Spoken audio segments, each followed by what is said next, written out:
আরে ও ফরুল রুবেল ভাই শুনুন না একটা কথা। হ্যাঁ কি হইছে ক। আরে ও ফরুল রুবেল ভাই শুনুন না। কইতাছি না কি হইছে বেটা ক ক। আরে ফরুল রুবেল ভাই একটা কথা শুনুন না যে। এ বেটা বটলার বাচ্চা বটলা কইতাছি না বেটা হুনতাছি কি হইছে ক বেটা ক। রাগেন কেরে? আরে আমি একটা কথা কই, আমি একটু শুনুন না। বটলার বাচ্চা বটলা তুই তো আধা ঘন্টা ধরে একটা কথা কইতেই আসছস, কি কবি ক। আরে ফরুল রুবেল ভাই আপনার গিল্ডের তো নে একটা কাস্টমার কার্ড পাইছি বুঝছুন। দেখ বেটা ওটা কাস্টমার কার্ড না, ওটা কাস্টম কার্ড পাইছস তো। হান কি হইছে? তো কি হইছে মানে?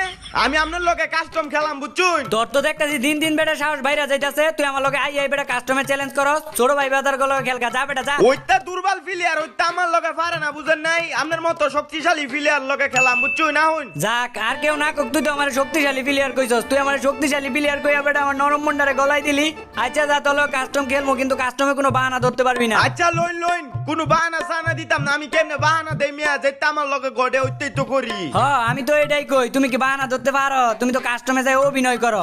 আচ্ছা তুই এক কাজ কর, তুই আমার গ্রুপে আয়, তোর আমি আবার ইনভাইট দিতাছি।